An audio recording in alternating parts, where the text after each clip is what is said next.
Assalamualaikum warahmatullahi wabarakatuh, sahabatku, saudaraku semua. Ini ada pertanyaan bagus dari seorang sahabat kita. Bang Andi, tolong dijelaskan, saya masih belum paham. Bang Andi mengatakan di video YouTube itu kita itu disuruh fokus kepada zat atau saksikanlah zat Allah atau sadarilah zat Allah. Nah, sekarang saya bingung, fokus atau merasakan zat itu seperti apa ya. Jadi wilayah merasakan, menyaksikan, menyadari itu semua sebenarnya sama ya, sebenarnya sama. Itu wilayah kesadaran. Jadi dalam berzikir nafas itu kita harus pahami hakikat zikir ya, sejatinya zikir.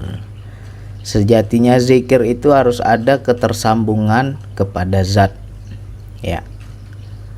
Walaupun kita nggak tahu bentuk zat itu seperti apa, tapi kita harus ada rasa sambung, merasakan kita itu tersambung kepada dia. Apabila kita merasakan itu sampai pada titik menyadari, merasakan, menyaksikan, maka sejatinya itulah yang dikatakan orang-orang yang berzikir. Jadi kalau kita pahami zikir ini, sebenarnya banyak orang yang berzikir tapi dia belum berzikir ya, karena zikir itu kan ada tingkatan. Banyak di Al-Quran, banyak kita ngaji, berzikirlah kamu menyebut nama Allah yang baik, kan banyak itu. Menyebut nama Allah dianggap orang sudah zikir, padahal itu belum zikir. Kalau dia nyebutnya tanpa kesadaran, tanpa merasakan zat, berarti orang tersebut baru sebatas nyebut, belum sampai dibilang yang namanya zikir. Karena hakikat zikir itu merasakan, menyaksikan, menyadari, bertemu. Nah, yang makna bertemu ini kadang kita juga bingung. Seperti apa gambaran bertemu zat itu, Bang? Ya nggak bisa digambarkan, karena itu wilayah rasa. Yang namanya wilayah rasa sir, rahasia. Hanya orang itu yang bisa merasakan ya. Samalah halnya seperti kita minum kopi. Banyak juga tuh di YouTube nanya, Bang, merasakan zat itu seperti apa, Bang? Ya saya nggak bisa jelaskan. Kalau saya jelaskan merasakan zat itu seperti ini, seperti itu, berarti saya dusta. Karena tiada seorang pun manusia yang bisa mengungkapkan soal rasa ya. Terlalu sempit kata-kata untuk mengungkap rasa, nggak bisa ya. Kenapa di situ nggak bisa seorang makhluk pun yang bisa mengungkapkan tentang rasa? Itulah sejatinya sir. Jadi kalau sudah sejatinya sir ya nggak bisa. Itulah Allah jaga itu ya. Makanya kita dalam berzikir, apapun bentuk metode zikir kita, apapun bentuk sebutan dalam zikir kita, selagi tidak ada kesambungan kepada zat, tidak ada rasa sambung, tidak ada tersambungnya kesadaran, sejatinya belum zikir. Makanya dalam zikir nafas kan saya mengajarkan, yang pertama-tama kita sebut dulu ikuti dulu irama nafas. Biar apa? Biar kita masuk kepada jiwa, masuk pada kesadaran, biar kita paham kehendaknya ya. Setelah udah bisa mengikuti, pertama kita sadar nafas ya, merasakan nafas, menyaksikan nafas. Itu sama aja tuh bahasanya itu ya. Udah bisa diikuti, sudah Bang, aku sudah ikuti. Aku rasakan napasku itu masuk sendiri, keluar sendiri, dan dorongannya sangat jelas kurasakan bang. Nah, berarti orang tersebut sudah merasakan napas, ya. Jadi sudah menyaksikan napas. Langkah selanjutnya apa? Kita berzikir menyebut nama Allah. Napas masuk hu, napas keluar Allah. Nah, oke, udah bisa tuh. Yang pertama ikuti nafas, yang kedua berzikir seiramanya nafas. Nah, poin yang ketiga, jangan sampai hanya di situ. Harus kita sadari, rasakan kehadiran yang memiliki nama yang kita sebut-sebut itu.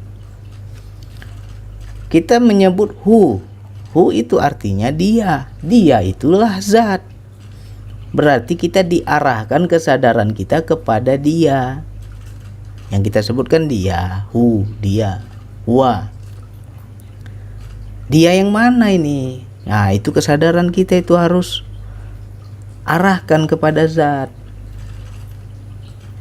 Rasakan kehadiran zat. Nah, habis itu kita sebut lagi Allah ketika nafas keluar. Allah itu kan hanya nama. Kalau kita hanya sampai di situ belum bisa dibilang zikir. Masih sebatas nyebut. Jadi ketika menyebut nama Allah, ya kesadaran kita harus tersambung kepada zat yang memiliki nama Allah tadi.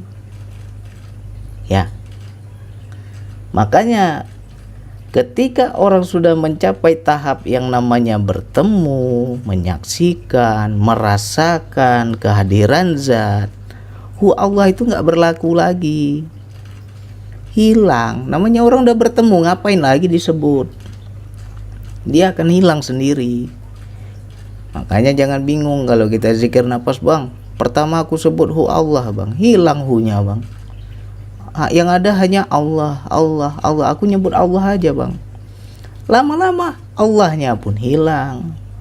Nah kalau hu dan Allah tadi sudah hilang, gak tersebut lagi, itu sejatinya sudah berhadapan dengan zat. Ya.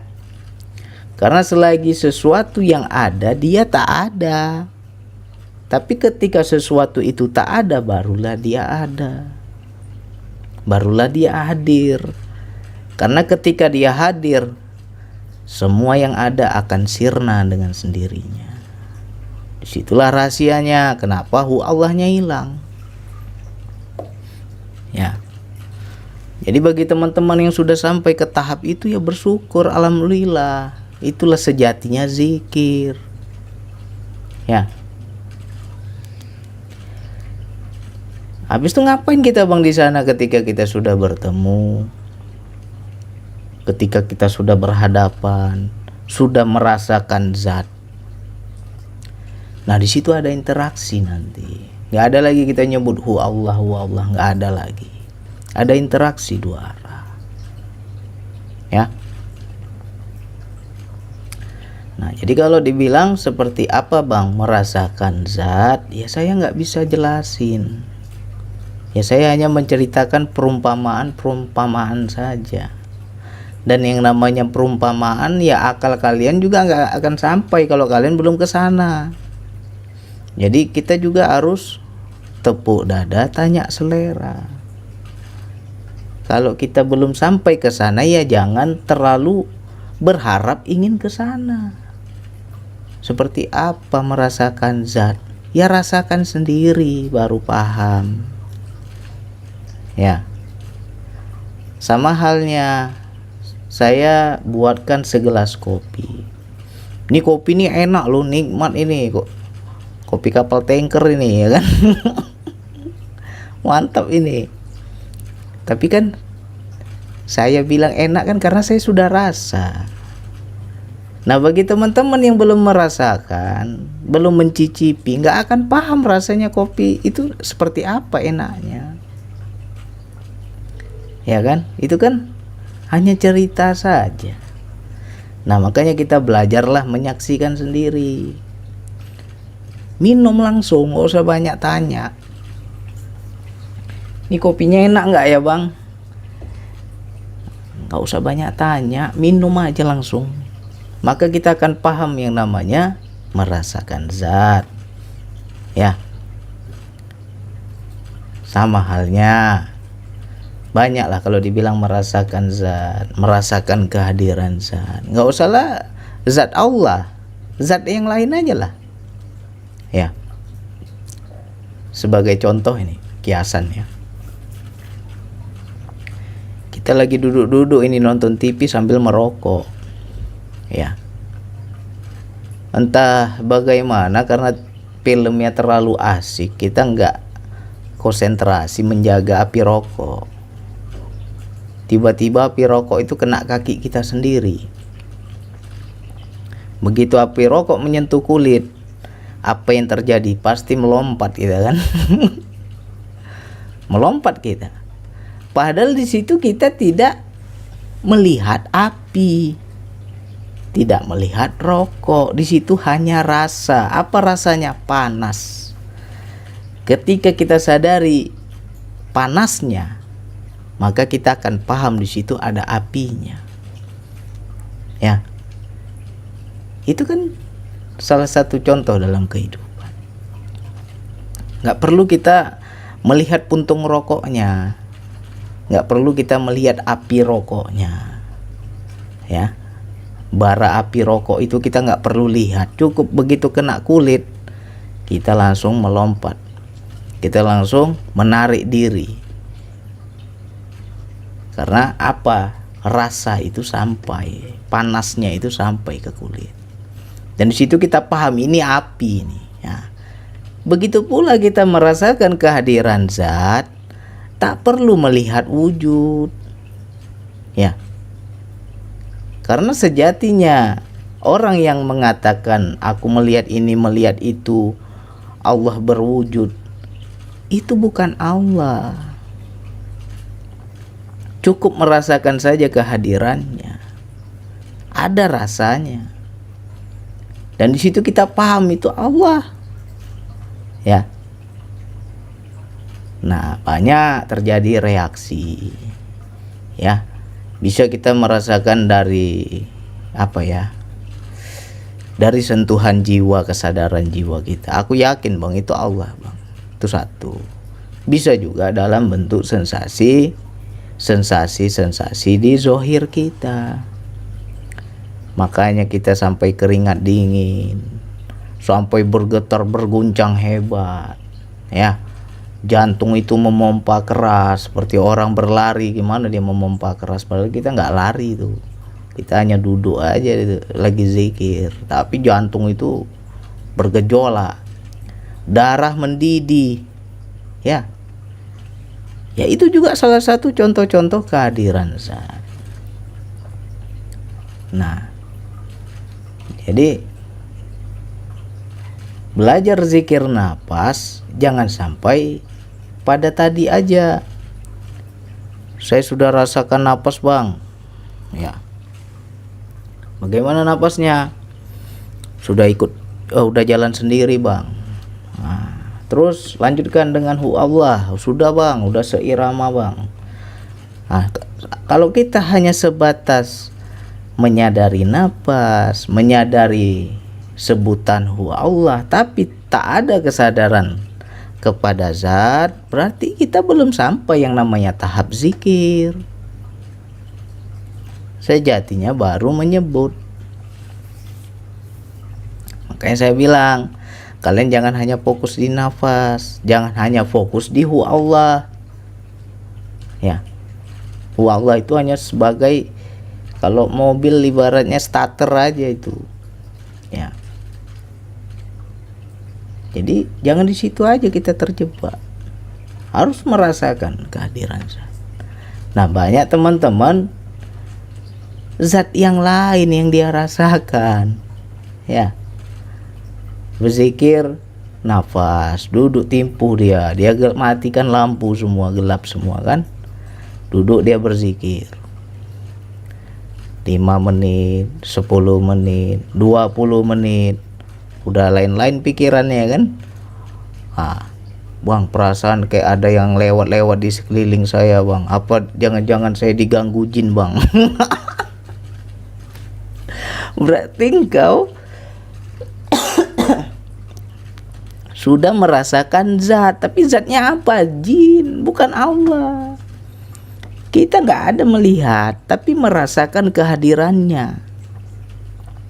Ya, kenapa bisa dia yang hadir, kok bukan Allah yang hadir? Karena kesambungan kesadaran kita kepada mereka. Makanya jangan heran kalau kita berzikir malah jin yang datang. Karena apa? Kita sendiri yang undang. Udah dibilang, arahkan kesadaranmu kepada Allah. Apapun yang nampak, hilangkan. Apapun yang kita pandang, hilangkan. Abaikan. Ya. Nah, inilah yang sering terjadi, tapi banyak yang nggak mau bercerita. Duduk dia berzikir nafas nih kan. Duduk tenang, rileks. Sudah duduk, dia pejamkan mata, baru dia sebut hu Allah. Dia ikuti nafas, dia sebut hu Allah. Begitu dia pejamkan mata, dia fokus pada pandangan mata. Pertama dia melihat setitik cahaya. Bang, aku lihat di ujung sana ada setitik cahaya. Semakin ku perhatikan, semakin besar cahaya itu, Bang. Awalnya jauh, lama-lama makin dekat, Bang. Berarti sejatinya kita sadar kepada pemandangan yang kita lihat itu, belum merasakan zat. Ya, makanya banyak yang disitulah kita jadi tersesat dalam perjalanan. Masuk alam ini, masuk alam sana, nampak ini, nampak itu. Ya, kita anggap udah hebat kali zikir kita. Bang, aku tadi zikir nafas, terbang aku, Bang, kemana-mana, Bang. Wih, mantap pemandangannya. Belum pernah aku lihat di dunia ini. Padahal kita sendiri yang menciptakan. Makanya ketika memejamkan mata, matikan pemandangan. Ya, kita main di wilayah kesadaran. Rasakan Allah yang dekat. Nah, jangan terjebak dengan pemandangan. Makanya saya kalau yang komen, Bang, saya zikir napas begini, saya zikir napas begitu, no komen saya. Mau marah, mau sakit hati, mau tersinggung, terserah lah, no komen, malah saya layani. Karena apa? Saya nggak mengarahkan ke situ, tapi teman-teman malah asik di situ. Ya kan?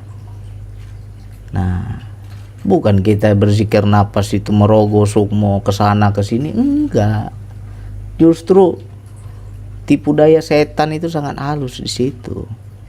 Awalnya nampak cahaya, wis mantap, Bang, cahaya, Bang. Ku perhatikan, Bang, makin lama makin besar dia jadi lorong, Bang. Apa lorongnya panjang tak berujung. Aku ikuti, aku masuk lagi, tapi makin aku masuki makin takut aku, Bang. Makanya jangan main-main di situ. Ya kan? Cari penyakit itu namanya. Abaikan. Nampak ini, ya Allah, bukan ini yang aku mau, ya Allah. Hilang dia nanti. Nampak lagi ini, bukan ini yang aku mau, ya Allah. Hilang nanti. Ya. Walaupun kita masuk kepada ruang kosong hampa, itu juga masih bisa diceritakan. Itu belum ketemu kita sama Allah. Masih wilayah pemandangan, makanya matikan pemandangan kita. Ya. Gimana caranya kita zikir nafas? Pertama ikuti nafas. Udah ikuti nafas, kita iringi dengan menyebut hu Allah. Udah. Tiba-tiba ya sudah langsung bertemu sama Allah. Itu kan enak. Jalan tol itu. Nggak ada nampak ini, nampak itu. Langsung berinteraksi sama Allah. Merasakan kehadiran Allah, kehadiran zat. Ya. Itu barulah orang-orang yang bisa dikatakan zikir. Nah, itu juga harus kita aplikasikan dalam kehidupan. Kita bekerja, sambung sadaran kita kepada Allah. Ya Allah, aku bekerja atas kuasa-Mu ya Allah. Tenaga yang keluar fisikku jadi kuat ini karena kuasa-Mu ya Allah. Kalau bukan karena Engkau yang memberi kekuatan dan tenaga, gak mampu aku kerja ya Allah. Kan berarti kan kita sambung tuh, mengakui kepada zat ya. Sejatinya orang itu sudah sudah zikir walaupun dia nggak menyebut. Itulah zikir tertinggi itu. Tanpa huruf, tanpa bahasa, tanpa kata-kata, tanpa suara, tapi dia main di wilayah hati saja. Ya.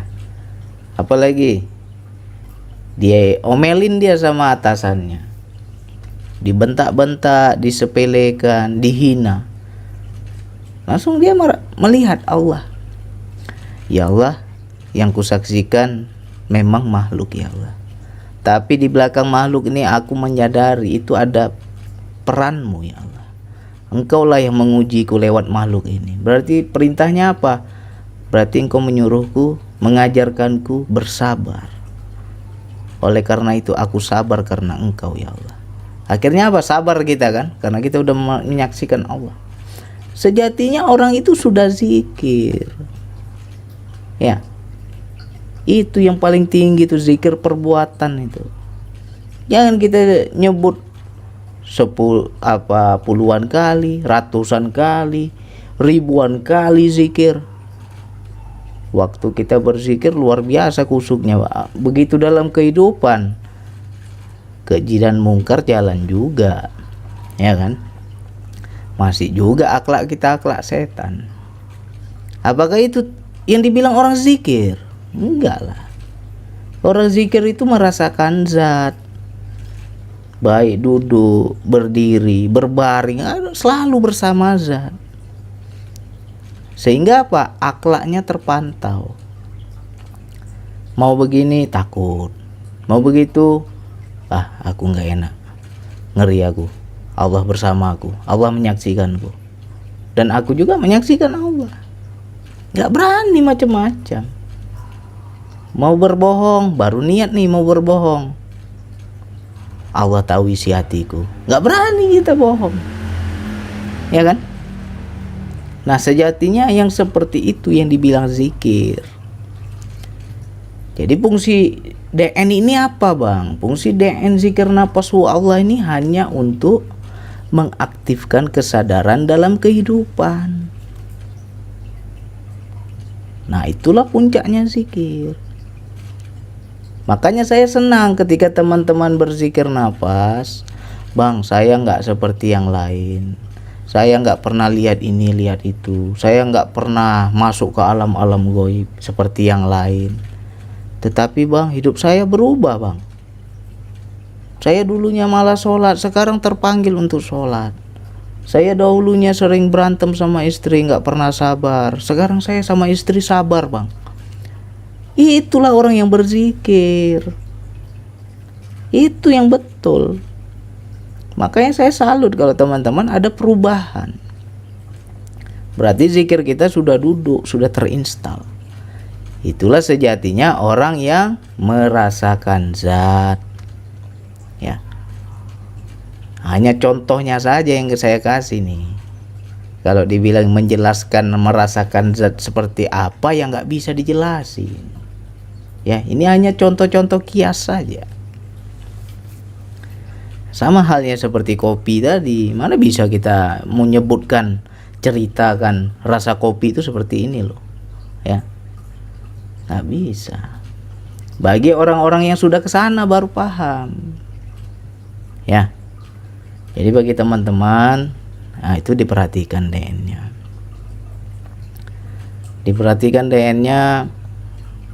kita betul zikir atau enggak nih.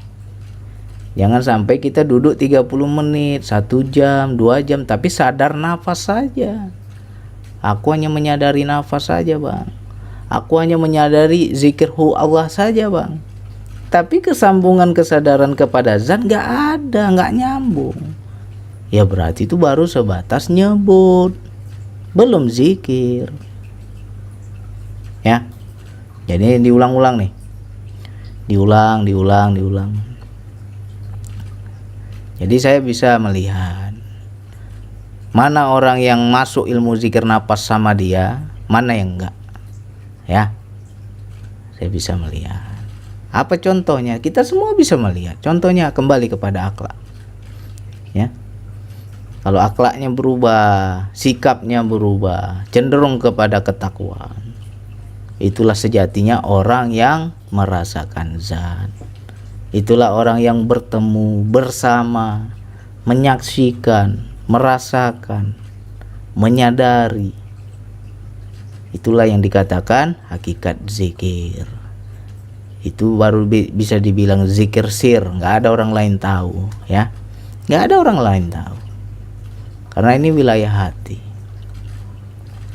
Dan nanti dalam kehidupan berubah, pasti berubah. Ya.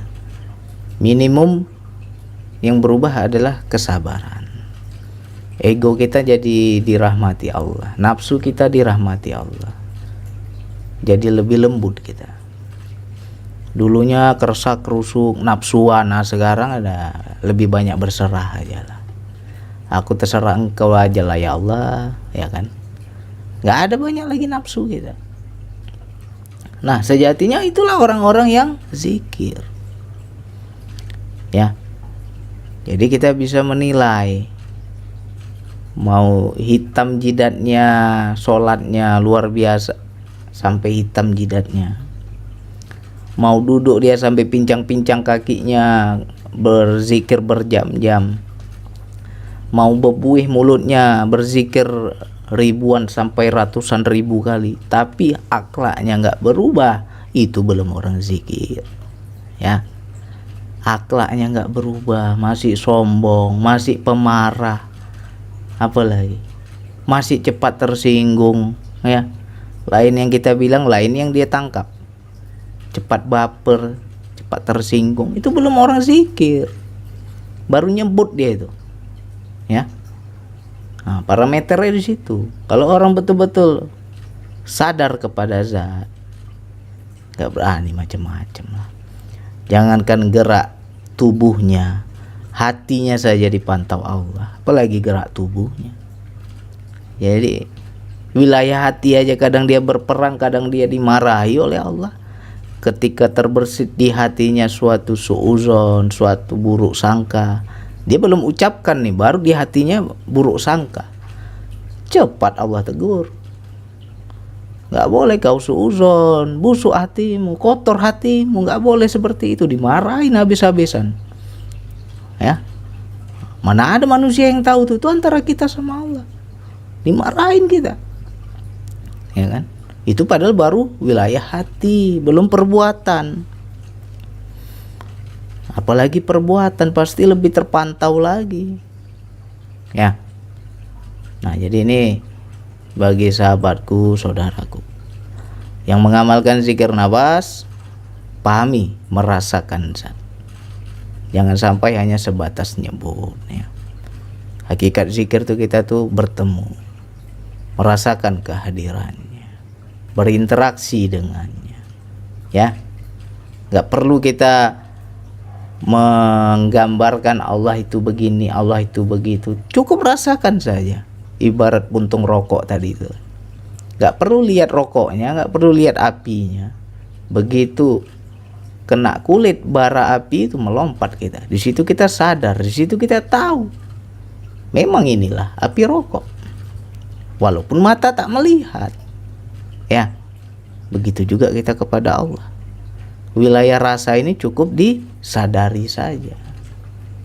Ya, latih terus DN-nya biar kesadaran kita semakin peka, semakin aktif.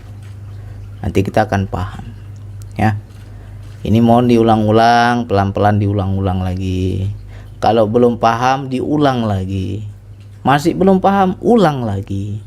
Pelan-pelan insya Allah nanti akan masuk.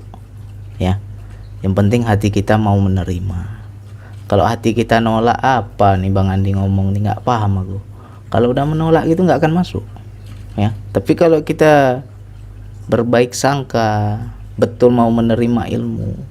Simak pelan-pelan, kalau belum paham aku simak lagi, belum paham simak lagi, insya Allah masuk itu ya.